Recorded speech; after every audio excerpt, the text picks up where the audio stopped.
Hey, welcome back to another episode of the Ruby Rogues podcast. This week, I'm your host, Charles Max Wood. I don't know where everybody else is, but they're not here. We're here with Jimmy Koppel. Jimmy, do you want to introduce yourself? Let people know who you are, why you're world famous, and all that good stuff. Yes, Charles. It's gonna be a pleasure. I'm Jimmy. On so my entire life is motivated by trying to get the world to spend less on software maintenance. So I'm kind of known for two big thrusts.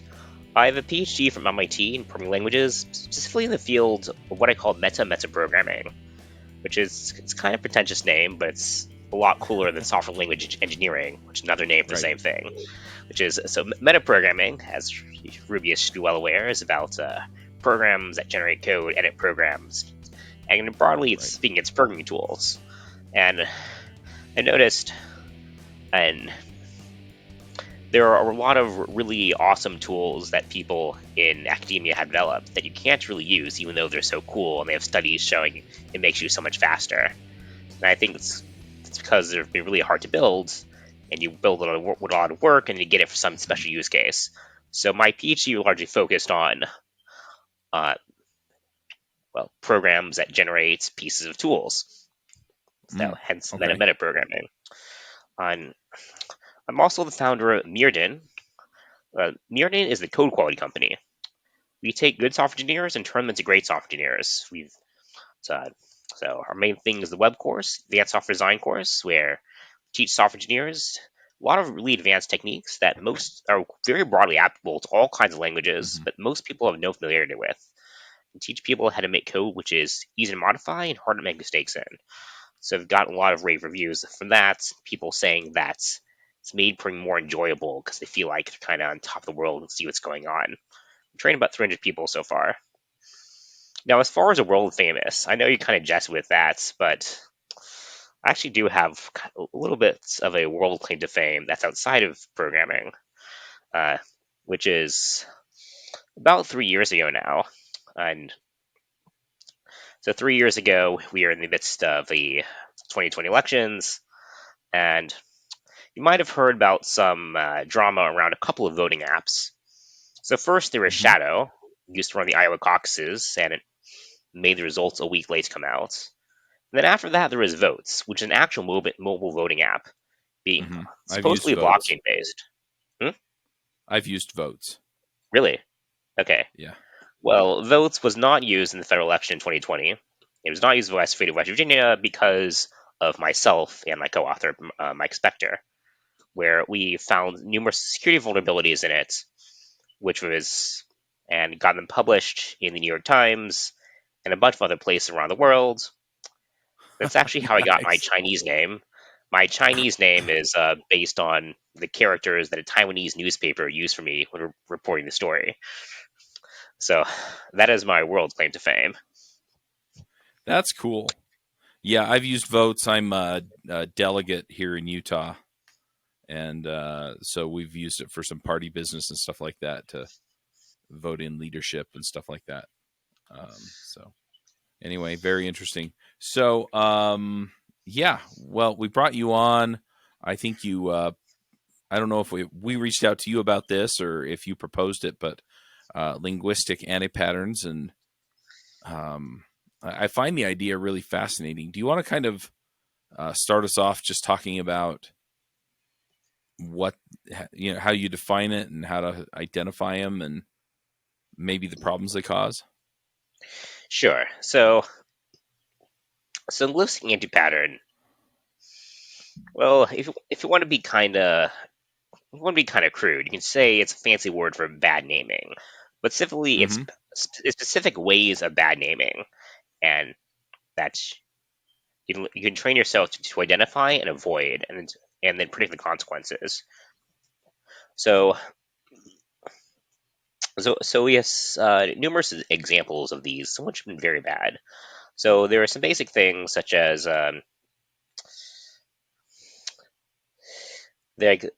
apparently there's quite a few methods in Java that are named like getters. Like I'm looking at one right now. It's called get method bodies. but it doesn't return anything. It's void. So that caused a little bit of Okay. confusion. Yeah. But it gets worse from there. So my favorite example is so this happened within a major software company where probably most people listening have used their product quite a few times. Uh, but I'm not gonna. I'm not gonna name the company. I'm not gonna give you the name of the internal framework. I'll just call it Odrin, which is our fake name for it. Hmm. And so there's a function called create async request in this framework. Uh-huh. Create async request. You get a thing, and then you invoke it, and you Right. expect that it's an async request. And that expectation is so reasonable that one of my former students spent a full week trying to debug this, and they showed it to the creators of this framework, and they can figure it out either. Because Oh no. create async request does not create an async request. It creates an async request template that must be instantiated. Mm. So because the expectation of what this does is so strong, and because there's not the kind of compile time error, runtime error feedback to tell you exactly why you're using it incorrectly, this thing that's easy to read and like you would just read this and say it's correct. I can definitely see where that would be an issue. And yeah, I mean, I would expect it, yeah, to make an async request, right? Not give me a template back that then I have to instantiate and work on. So did the framework change it? I did not hear the rest of the story, and it's not at all open source, so it's not like I can just look it up. Okay. My guess is probably not because giant company backwards compatibility. Right. Makes sense. So, I mean, just diving into this a little bit, I've run into issues, right, where I wrote almost all the code. I named crap poorly, right? And then I went back and I used something making the assumption that it did what I called it. And yeah, it's not a unique problem to bigger systems or bigger teams or anything like that. This is something that Absolutely. everybody kind of falls into. Yeah, So how yes. do you avoid how do you identify it? Do you just identify it when people bring stuff up like this, or is there a less painful way to do that? Yes, the number of things you can use. So on so one, see, so oh, I know there are a number of static typing approaches for Ruby right now. I'm not sure how widely adopted they are, uh, Hmm. but heavy static typing can definitely help a lot, and that's actually a pretty general thing. So, which is this is part of the more general idea of trying to notice when some API can be confused for something else. So, for instance, what you teach is that if you see if in a type language you see a function that takes in three integers in a row, you should get Hmm. nervous because that's just inviting people to pass in integers in the wrong order. Right. And I have a story from a bit over 4 years ago. Spent 10 to 20 hours debugging something that was caused by such an error. Okay. Yeah, So, that sounds interesting. so the big thing to note about confusability in general, beyond just confusability that comes from linguistic antipatterns, is to think not just what might you use it for, but what will happen if you have the wrong expectation. Hmm. So, for instance, suppose you have a stack and you can never remember which is push and which is pop. You get them mixed up. Hmm. Well, even if you get them backwards, you're going to find out very quickly you got them backwards because they work totally differently. Right. But for something that makes a background request or like has some effects, whereas something with concurrency where you usually don't want your program to be overly dependent on how stuff's being scheduled, those are the kind of thing where it gets dangerous, and you should take more care to specifically design things in a way where a mistake in using it is going to cause a compiler runtime error. Yeah. I mean, one thing that I just want to back up for a second, you mentioned that helps is, strong typing. But in Ruby, I mean, we're on a Ruby podcast, we don't have that. So is there a way around that? We Oh can yeah, go into something that takes the arguments in a second, because I'd like to talk about that too. But yeah. oh yeah, absolutely. Uh, so like heavier use of keyword arguments, for instance, that can stop prevents things from being confused in a different way. Uh, Right. and also a little more interesting is avoiding using the same names in different objects. So Mm-hmm.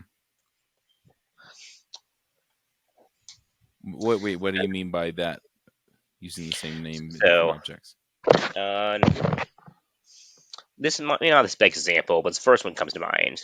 So say you have a user and it has a .id, and then you Uh-huh. have a task and has a .id. Like in So Rails. sure, well, that is inviting you someone to pass in a task when you're expecting a user, and you call .id, and then you're using a user ID in place of a task ID. Right. Maybe, and I'm not sure what that one is, but a lot of others like that. It's like using the same name, different object means a difference, but now without static Mm-hmm. typing, you can confuse them. So you Right. can intentionally try to make the names more distinct, like you can say user.uid or task.tid instead. Now, that's one source of error gone. Right. That makes sense. Um, Going back to the idea of the arguments, right?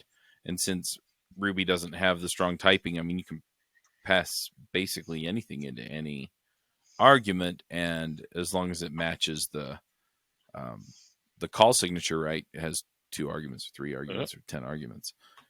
It'll at least call it, right? I mean, it may mhm. error out further down the line, but it will call it. And you mentioned the keyword arguments. That's something that I use pretty heavily. If it just takes one argument, I may or may not use keyword arguments. 2 arguments, I may or may not. But once I get to 3, I'm looking for ways to start using keyword arguments, because yeah, I can't keep it straight, right? Even if it seems obvious, a lot of times I'll come back later and go, I thought this order was obvious, but it clearly isn't. That's right. Yeah. Another thing can be done. So, set a general rule about avoiding Boolean arguments, because as at least Boolean non-keyword arguments, because Mm-hmm. if I call foo true, it's like you might have no idea what that means. And there are lots of cases where it's like example I have is in Java you can call task.await, Mm-hmm. and then you pass in Boolean that tells it whether this awaiting can be interrupted. But based on what I've told you, you probably don't know if true means interruptible or uninterruptible. Right. So solution is every language has some way of doing something like enums. Mm-hmm. So you can have an enum called interruptible and enum called uninterruptible. Now you're not going to confuse those. And further, if you just read some piece of code that passed in true, um, then when you instead of pass in uninterruptible, now you don't need to look at the docs. You just know what that means. Some of the things we're talking about are, I recently was reading clean code, and a lot of these ideas are in there. Not all of them, but Right. several of them are, right. But um, a lot of times too, I run into issues. Just as an example, um, the the documentation for the APIs that I've been working on for my client aren't always great, right? As far as like knowing what I can pass in, or how to pass it in, or how to format what I'm passing in, and things like that. And so I see that at kind of a higher level when we're talking about arguments that come in where, yeah, you're not quite sure what the convention is for that, or what they did in this particular edge case to allow you to do something that's a little bit outside the normal CRUD operations. So, for example, they do logistics, right? Mhm. So it's you order a thing and you want it to show up at your house, right? And so they do everything from inventory, warehouse, stuff like that, right? And so, you've got your normal operations, like you have an order, right? And um, there are a lot of different ways to change the state of an order. And some of it's just data that lives on the order object or in the database on the orders table. And so, changing that's an update operation, right? If I Mhm. want to delete the order, I can call the delete on the API. But if I want to change the state of it to canceled or shipped or things like that, a lot of times the documentation isn't clear on how to do that because Mm, it's not your standard update to the system, if yeah, that makes sense. yeah, that's the order is a state machine, and there's like changing the fields, there's changing the state. You Right. expect this changing the states to affect a lot more things, and it would make sense for it to Yep. have a different API for doing so. Yeah. And sometimes that's not entirely clear because they don't expect you to pass a set of changes, to the data that's in the table or Mm. things like that. And so it's okay. So what do I pass? Do you need the ID? Do you need the ID and some other piece of data? Do you need the order number? I'm working on integration. So do you need the original ID from the integration that created it? So I'm hearing that that's the signature or documentation of this function is not particularly crisp. And also possibly Mm-hmm. hearing the mismatch between how the API design and how it works conceptually, as far as it's like which makes it non-obvious where to find the various updaters you Right. need for different kinds of updates. Yeah. And, the reason I'm bringing it up is because we were talking about the way that the functions go together and the way that the arguments are named or the keywords are provided, the formats that those things can be in. And it just occurred to me that it doesn't have to be within my code. It could be as I call out to services. We have some of these same problems. As we dive into this, I'm a little curious. Are there other kinds of um, linguistic anti-patterns that you find pretty commonly? Or maybe you can give us an example of somewhere where this happens within the Ruby ecosystem. Yeah, so it's yeah. So I was actually just hunting through my list of examples just an hour or two ago, hoping to find one in Ruby that I already had prepared, but I last did not. There was one that I had remembered as being in Ruby, but actually was in Python. Okay. Although it's possible as Ruby library the same one. That story is about how well in PyYAML there's a function called danger load that makes you think that normal load is safe, but it's not.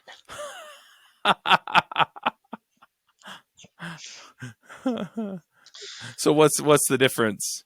Okay, so YAML, you might have heard uh, some of the rage against YAML, which it looks great, it's beautiful, readable, but it's actually Mm-hmm. terribly full and gnarly.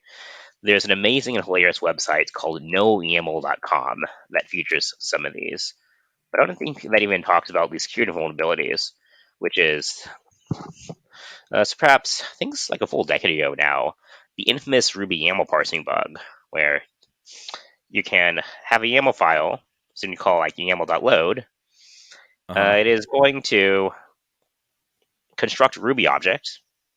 That is, you Mm-hmm. can annotate your YAML, so that's going to construct a Ruby object, and the person providing the YAML file picks which object. So if there is enough stuff imported, then they can basically do whatever they want to your system just by when you call YAML.load. So that is super dangerous. Uh, so so in my quick skim right now, I have this article pulled up. I'm not quickly find the difference between danger load and load, but the safe behavior in question is to not run arbitrary code. Right.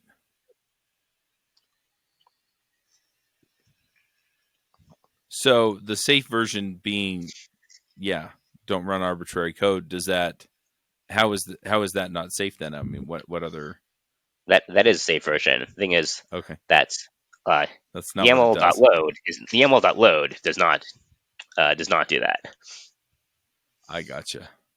Yeah, I seem to remember there being I can't remember the term, but yeah, they found a vulnerability in Rails that was related to what you're talking about, or Ruby.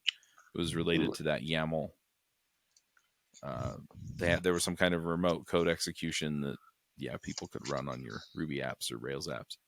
That's always fun. Yeah, and it was related to that the CVE, but that was a few years ago. But still, it's like the original really frightening YAML parsing bug was, hell, I don't remember what year it was, but I remember that Heartbleed was 2014. And Mm-hmm. when Heartbleed came out, people were talking about the importance of having a really catchy name for your vulnerability, because the Ruby YAML parsing bug was old news at that point and Right. was as or more dangerous than Heartbleed, but didn't have such a catchy name.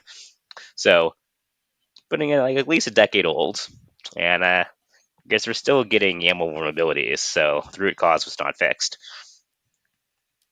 Interesting. So, I mean, what are we supposed to do? Because there are all kinds of Ruby apps that use YAML to configure them. So, and that is a big question, and there's always backwards compatibility. Right. Backwards back is the thing that gets in the way. That's uh, so. I'm going to talk about a related API design error that I believe now is fixed, and the process to get there. And then, so as I'm talking, should provide a lot of idea for what the YAML solution should be. So, have you ever heard of the curl opt SSL verify host bug? Uh-uh. So, this something came out only, actually, I think over a decade ago. So, I talked earlier about the danger of Boolean parameters. Well, in C, you can have things that look like Boolean parameters that aren't, because Booleans are just integers. So, that's a so you're connecting to a server, and so what do you want to happen? You want to make sure when you're talking to Google.com, it's actually Google.com and not a guy and parked in front of your house with a router. It's and broadcasting signal pretending to be Google.com.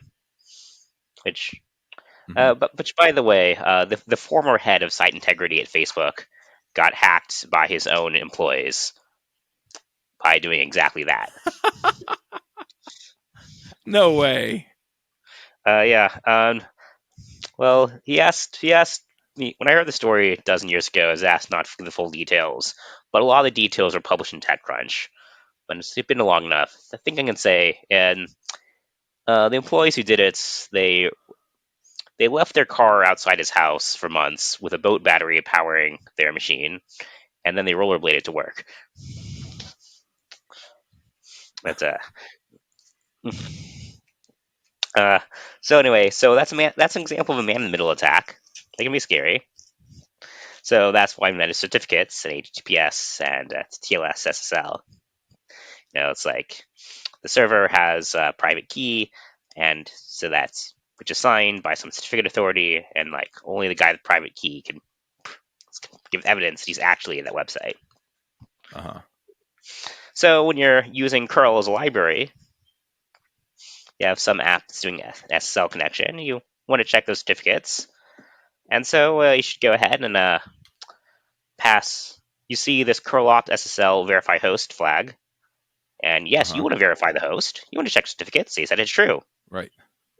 If you do that, it actually disables the certificate checking. You shouldn't pass in true. You should pass in 2.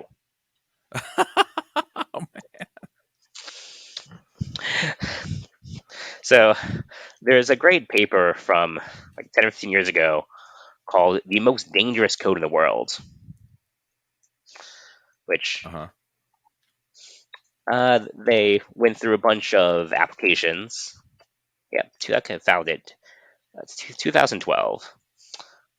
They found these man-in-the-middle vulnerabilities in a lot of different applications because of this API design flaw. So, so you can say it's in a similar situation as with the YAML. So, so here's how the documentation for curl opt SSL verify host reads today. If verify value is set to 1, i.e. true, in 7.280 and earlier, treat it as a debug option. That is, so they patched the old versions to kind of ignore that. From 7.28.1 to 7.65.3, setting it to 1 made curl easy setup return an error and leaves flag untouched. From 7.660 onwards, treat 1 and 2 the same. So the upshot of the story is basically patch old versions to kind of give a notification when they're doing that.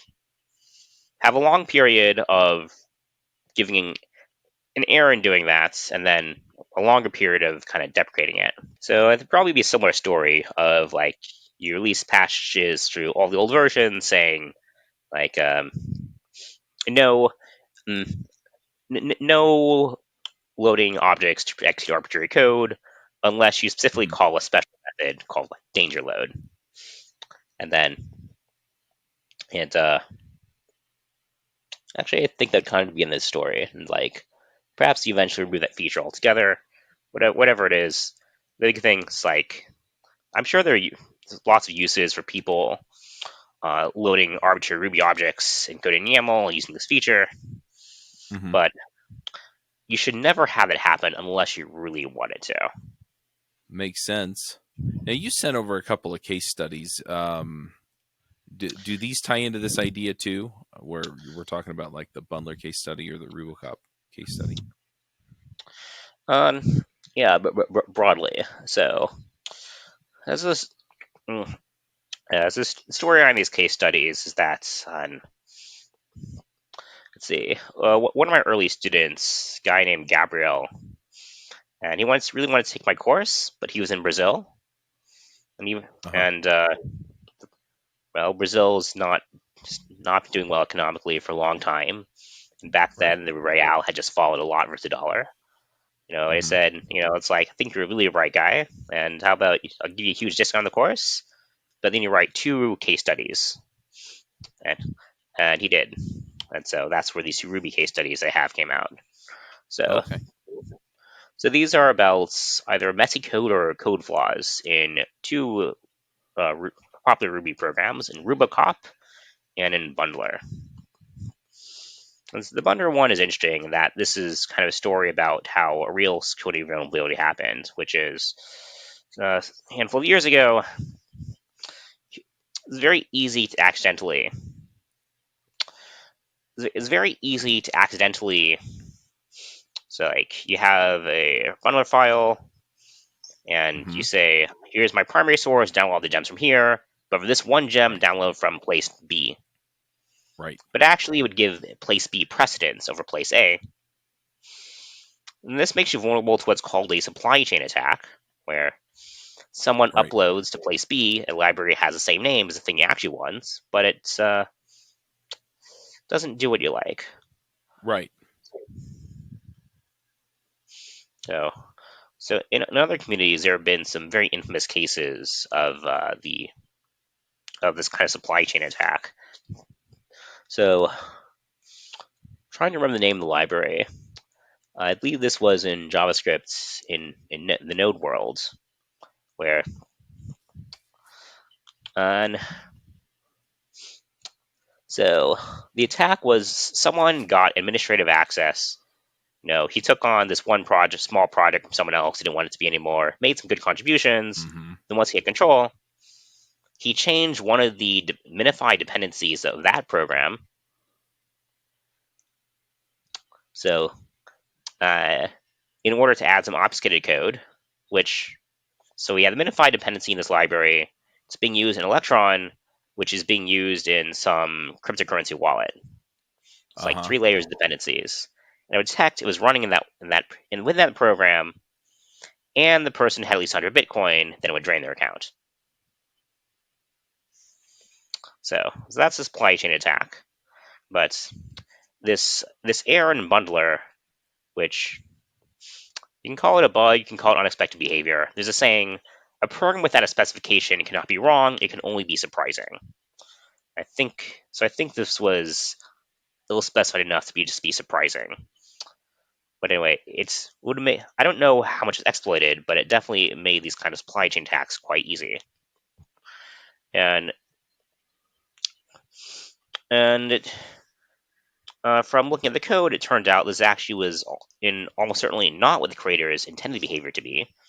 It's like you think, like you specify one dependency with a secondary source, you think that should only apply that one dependency. But because the way the code was Right. engineered, as far as not having explicit a well-structured reputation of these sources, so instead you have this kind of lower level primitives used to represent them, global data structures. So it's just like, oh, we're going to prioritize the most recent source that was specified, Hmm. which happens to never be the global source statement you put at the top of the file. I seem to remember um, the particular issue with the npm package, and I think we talked about it on JavaScript Jabber. Um, Mm. and yeah, there have been a few instances where stuff like that's happened. Some of it is fairly, it's not as malicious, right? Where somebody just deleted their npm library and a bunch of people depended on it, and so it was bad. Yeah, But that was left it pad. wasn't fatal, right? It was just um, I'm thinking of left pad when I say that, right? And so Yeah, the package got deleted, people couldn't build, so npm actually put it back. Was the solution that they came up with. But yeah, there have been a few times where there's been a library that the maintainer didn't want to maintain it anymore. They handed it off. Um, and somebody took it over and put malicious code in it. And then they got access to stuff that you didn't want them to have access to. I mean, and again, how do you mitigate that? How do you stay on top of that kind of a thing? I don't have a good answer to. That's an ecosystem wide problem, and not really, not really something that an individual team, unless you're a megacorp, can really handle. Hmm. So like in some of my own projects and things for clients, I tried like putting in practice of being careful adding dependencies or in every upgrade. Like we put notes saying this thing does this, we need it for this reason. I look at the code, it seems fine. But if you really commit to that of really checking every dependency, um, then like either you can't do it, and you have to Hmm. kind of half bake it in a way you would still be vulnerable to the electron bitpoint attack I mentioned earlier, like 3 layers Hmm. dependencies in an obfuscated code minified file. Good luck. Right. It's like, or you do that, so you say I never upgrade, or you just don't use dependencies, and then you're lo and behold, Right. despite your high and mighty ideals, you still find yourself working several times slower as everyone else. Right. And but something I'm surprised I haven't seen more momentum is that, and like I think there should be community organized or group corporate organized auditing of common libraries. Like, Hmm. it's like I want to be able to say like here's 500 of the most common Node Ruby packages, and an industry consortium hired some people to do like a basic level 1 cursory audit that's not malicious code, and then basic checks of them, their transit dependencies for every version. Because like I think there's enough people who are going to be concerned about these supply chain attacks. That's like this coordination problem of like surely we can find group funds such an effort. Yeah. One thing that I know we've talked about again on JavaScript Jabber, we had Faraz Bukadij, and he Mm. got on and he talked about some of these supply chain issues and a tool he's working on called Socket that does it for npm packages. I don't know of anything that does this same kind of thing though for Ruby packages. And effectively, I mean, you mentioned it was like this obfuscated, encrypted, executable segment of the code, right? And so you can't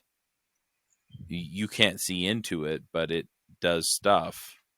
And he talked about, essentially his tool scans for that, among other things. And that's what kind of drew my mind to it. But yeah, um, it'd be really interesting to have a tool like that that's, yeah, running those community scans and saying, hey, this has these red flags to it, right? Yeah. On Then it's a little small world aside. I was an intern with Frost at Facebook 12 years ago. Oh, So okay. he was around for the man in the middle phishing story that I mentioned. Hmm. I'm not sure if he attended the session where the story was told, but he was there. He's also currently married to a friend of mine, someone that I was in the Teal Fellowship with. Okay. Uh, uh, so so this thing, it's I don't know a good way to import this into the Ruby world, but this is the kind of thing that a good type stem or capability system will do. Actually, you might be able to put a capability system into Ruby. So capability system means something like there is, instead of being able to say file.open anywhere you want, Uh-huh. instead there's a file system object that gets passed around with constructor to constructor, method to method. And this file system object has the open function. So if you have a section of code and you don't pass the file system object that code, it cannot touch the file system. Or maybe you pass in your restricted version of that object with restricted permissions. With that kind of control of effects and capabilities, then like you don't have things where like you import a string formatting library and then it it logs your keyboard and sends data to another server. Because like why would a string formatting library need keyboard and network access? You just don't give it that. Right. Yep. I think we kind of deviated a little bit from the case study, which basically just said that you could be pulling from a source you don't necessarily trust or get code that you don't necessarily want. Um, I'm curious. Then, I mean, are there ways to mitigate that particular deal? Right? Can you tell it which server to pull from for a particular gem? Or, I mean, I kind of scanned the case study a little bit, and it said that it in your gem file, I guess it was at one point, if it's not anymore, honoring the last entry. So yeah, can you go in and say, well, use the first entry on these, or these are the So exceptions, use this particular gem repository. so I'm not sure about now, but at the time the bug was first reported, like there was syntax for doing that, but Hmm. it didn't actually do that. Like you would say, all right, so here I pulled up the page with explaining the security flaw. So you could write source private.com do, and then in the do block you Uh-huh. declare your gems. And so Okay. you would think that would scope this secondary source just within that do block, but it didn't. Right. Oh, really? So so with such an wrong behavior being provided by the library, we talk about solutions. On any solution, any solution that's given to the end user is going to be workarounds around this bad behavior. Which I believe the Right. workaround was just every single gem that you import, you explicitly say which one that particular one comes from. Um, so when you talk about real solutions, it has to be a solution within the bundler code base. And Right. so here, a deeper cause of this problem was a software design flaw as far as not having, not baking the concept of gems and sources explicitly into the code. I mean, most of the time, if I have something that's not on Ruby gems that I want, um, it's in a GitHub repo somewhere that I have access to, but Mm. it does occur when you're using something like Sidekick Enterprise or some of the other gems out there that have a paid option, right? They have their own gem repository that you're going to pull your libraries from, and so in those cases, yeah, if they've got a gem that's named something different or named the same as something that's in Ruby gems, I could see it confusing the two and pulling the wrong thing. Yeah. So the thing about this error is that most of the time it's benign, except when it's malicious, which is a reason Hmm. that it went under the radar for so long. Right. That usually it will be like it looks at the first repository, which is the first repository in the precedence list, which is whatever the last thing in the file was, Right. and it's not there, and then it goes to the next thing, which is say the global repository, and everything's happy, and you never notice anything's wrong Hmm. until someone maliciously adds such a gem to the secondary repository. And so if your Yeah, secondary repository is most of the time they're trusted sources, right? But yeah, if you're pulling them from some other source that has something that, yeah, for whatever reason you want something different from what's on Ruby gems, I could conceivably see that. yeah. It also But seems though that um, this is something you should just do sparingly, and then it's not an issue. oh, yeah, that might be great advice to a lot of people. Then probably some listeners here are in a case where they need a Right. ton of special gems or paid proprietary gems, and then so and Yeah. then your advice, it's like it might feel like someone in 1990 telling people to not use open source or not use dependencies at all. Fair enough. So to flesh out a bit what I was saying earlier about gems and sources not being reps in the code well, so I have open right now the source code for this version, the mobile version of Bundler, and it has a source list class, but it does not Uh-huh. have a source class. I believe sources are just strings or just URLs. Uh-huh. But yeah, I definitely see the issue there. Before we run out of time, I did want to talk about the Rubocop Sure. case study as well. Do you want to just kind of explain what that is and how it worked? Yeah, so Rubocop is a linter for Ruby, which Mm-hmm. we can find simple buggy patterns as well as bad idioms or bad style. Mm-hmm. Uh, so the flaws that Gabrielle found in Rubocop and put this case study were less dramatic. It's it's more about how when you're invoking it programmatically, like there is a lot of ways to mess up. So for instance, like there's a ton of options, and some of the options are only legal to set if another one is also set. And then so within the Rubocop code, they have hmm, yeah they have a pretty messy function which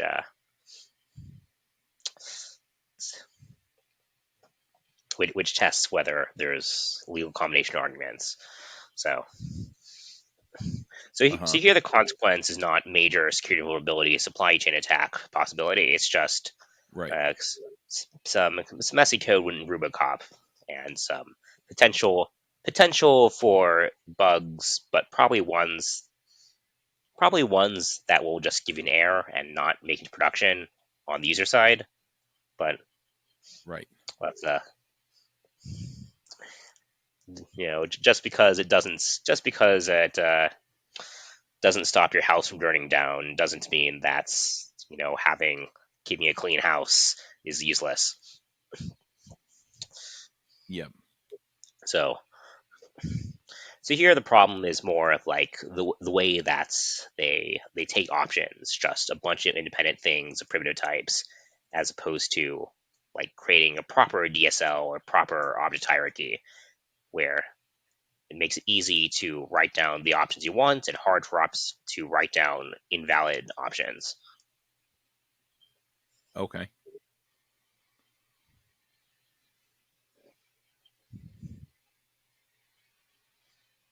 Yeah, I mean, RuboCop's something that I use. And looking at the case study, I mean, I see stuff um, for the command line options. Hmm. But and is that what you're talking about, or are you talking about the configuration file?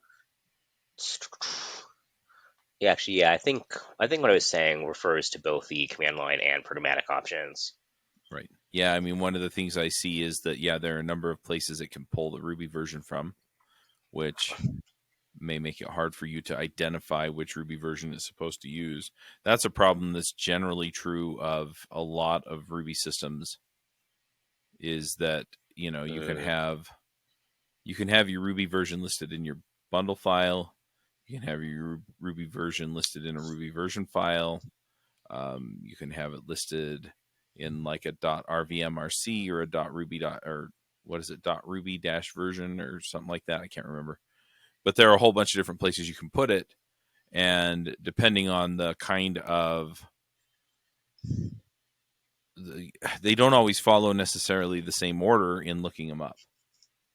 And so you could have one tool running one Ruby version and then another tool running another because you haven't universally updated all of your options to the same version of Ruby, right? Because you deploy to, say, Heroku and it runs one version of Ruby, and so then you need the compatibility, so you change it, right? And then you run your local tools and it pulls it out of the .ruby dash version. Yeah, I can kind of see that. it's like, yeah, each one of these tools wants to be king of the world and to like own your Ruby configuration, and then none of them do. Very interesting. But yeah, they have a million different command line configs that you can set up, and then yeah, um, only can't have a specific cop. The except can't have the top level cop that checks syntax. Yeah, yeah, I definitely see where a lot of this comes from. Dash dash cache is a boolean, and you also run into this in your code when we were talking about arguments and stuff. Is you mentioned sending an argument that's true, but Ruby evaluates different values to truthy or falsy, so you could pass in any number of things and get interesting results. It's Uh, really interesting just to think about how we overload a lot of this stuff. so this story you just said about being able to pass in any truthy thing actually reminds me of a very dramatic story I had 13 years ago that caused my break with dynamic typing. Because right now, I think a lot of people would associate me with heavy with static typing. Like I'm a big Haskell guy, so I was even Uh-huh. on the program committee of the Haskell Symposium last year. It's you know, I teach a lot of people in other languages like Java and Python and Ruby about how they can use a type system to in a way more advanced way than they knew about. Even like Ruby and Python, that's let's say I teach them how can get some benefits of type systems, like we talked about earlier with the name thing. But but I actually kind of grew up as a Ruby enclosure person. It's a big dynamic typing guy. It's a and I still actually do some Ruby. It's like it's my tool of choice that's a when something gets too complicated for a bash script. Actually, Mm-hmm. I once upon a time I picked up a book on Z shell, thinking I'd get really good at shell scripting. And about halfway through, I put it down and realized if I kept reading, I'd become a worse person. That's beneficial that I don't know too much advanced shell because then I can't use it. Uh, uh, so the story about my break with dynamic typing comes from when I was doing Clojure in 2009. And so I was working on an app that lets you play any card game with anyone else on the internet. So it's not about the app wasn't programming rules or card games. It's programming in card physics. That is, you can pick up cards, put down cards within your hand. You can put down a card and flip it face up at the same time. Mm-hmm. So it's in that feature where on my computer I go to put down a card and flip it face. I put down a. I have a card in my hand face down. I put it down on the table face down. On your computer, it puts it down face up. What happened? So you go and I see is the flip over flag set? It says false on my computer. It stays face down. On your computer, it says false and it flips. And debugging this, I'm printing out it says false, but enters the true branch. And it took Right. me multiple days of ripping the code base inside out to figure out what's going on. Which was that false was not a false is not a boolean with a lowercase b. It was a boolean with a capital B, and Mm. that's in Java. In Java, and therefore every JVM language, including Clojure, they have these box primitives. So, so when I send the false over the wire, it gets sent as a lowercase b boolean, gets read in as a capital B boolean, and false as a box boolean is its truly value. I realized Oh. that was an error that could not happen in a statically typed language, and so that was a moment when I Uh-huh. big shift away from dynamically typed languages happened. Very cool. Okay. I don't know if I would have ever found it. Cool. Well, we're kind of getting toward the end of our time, so I'm going to push us into the self-promotion arena. Um, is there something you want to talk about that you've been working on lately that people should know about, or Sure. ways people can So hire you? sure. So there's in the small and the large. So first, check out the linguistic antipatterns that I've been talking about. So if you go to linguistic-antipatterns.com, spelled like it sounds like, there you'll find our webpage at the where we have these listed examples explained, and can go onto the associated GitHub repository and share new examples in discussion forum, or propose new ideas with the anti-patterns as we're building up this community resource. As mentioned earlier, my life nowadays is all about teaching developers how to write better code. Turning good developers into great. So, Mm-hmm. if you go to mirdin.com/courses, that's mirdin.com/courses, and find all about our offerings. That's we have our express course. It's about an hour or two a week for several weeks, starting in January 23rd, and then a few weeks later we have our full course starting. And you also said to share us random things that I like board games. Oh yeah, yeah. Go ahead and do some Yeah. picks, and then I'll go. All right. Sure. So yeah. So I used to be very active in my university's board game club. So 10 years ago, I got to know about all of the hot Euro games. My favorite two Mm-hmm. easily are Tigris and Euphrates and Dominant Species. Tigris and Euphrates is one where someone can be building a huge empire, but then in one turn, you take that empire and use it against them. It's a lot of fun. Mm. So more recently, so I'm a diehard fan of the Might and Magic series of games and the Heroes of Might and Magic series strategy spin-out. So in fact, my project worked on for Long As I Care to Admit is the first mod of Heroes of Might and Magic 2, which came out in 1996. I'm the first person to reverse engineer it and hack it and mod it, which is how I got the skills for the election hacking stuff I mentioned earlier. You can check Mm-hmm. that out at ironfi.sd, Iron Fist. But recently, not by my hands, a Polish company is coming out with the Heroes of Might and Magic 3 board game. So they just had an ultra successful Kickstarter, and I'm super excited about that. Very cool. I'll have to check that out. Um, I am going to do a handful of picks or myself. Let me do the self promotion stuff first. We have Rails Remote Conf coming up. It's going to be at the beginning of February, so keep an eye out for that. And then we are also chasing down book club ideas. So if you want to join the book club, we're going to be wrapping up clean architecture throughout this month, and then we're going to start a new book in February. So if you're interested in being part of the book club, go to topendevs.com/book club. You can sign up, and then we'll let you know how that is all looking. As far as my picks, I always start with the board game. I just want to call out real quick. So the Tigris and Euphrates game, I always give you the weight on Board Game Geek.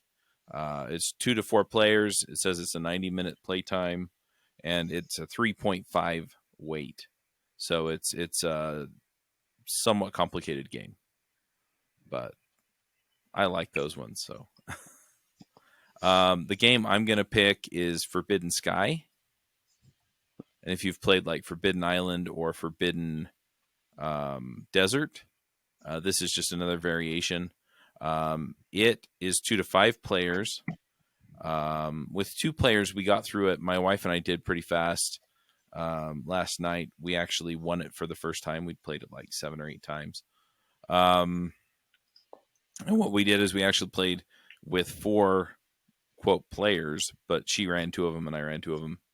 And anyway, it's kind of a difficult one to win. In fact, I found a forum thread on Board Game Geek talking about Forbidden Sky and basically saying, is it even possible to win it? And people talking about different approaches. And so, yeah, we did win it. I think what we basically had to do was, in a lot of games, you can kind of take risks and the risks aren't that high, right? So you stay out where you might get hurt and take the risk. It turns out that every time we played, we'd eventually get to the point where we were willing to do that. And yeah, then one of the characters would die. And Forbidden Sky, it's kind of like Forbidden Desert or Forbidden Island, where you're trying to get everybody out of the desert or off the island. And in those games, you're collecting artifacts. In this game, what you're doing is you're building a machine that will power a rocket that will get you off the platform in the sky. And so you wind up putting tiles together that allow you to place the components of your machine, and then you wire them all together and take off. And so this time what we did is we effectively just, if there was an option between like wiring something up or placing a tile we wanted versus moving back to a safer spot, we would move back to the safer spot. And that was effectively what we had to do to win. So we'll see how that goes with 3 players or 2 players. But anyway, it was fun. Forbidden Sky gives it a weight of 2.59. So it's slightly more complicated than a kind of a casual game. But, well within within the realm of a game that you could pick up for your family and not be super thrown off by how complex it is, right? It's not a game that I would say this is just heavy gamers would want to go play this one. So anyway, I'm going to pick that. And then, I went through a whole bunch of personal stuff earlier this week, so I'm not as prepared on this as I usually am. So I think I'm just going to leave it with the board game. But hoping to see you all around at the different things that we've got going on. And I guess we'll wrap it here. And until next time, Max out.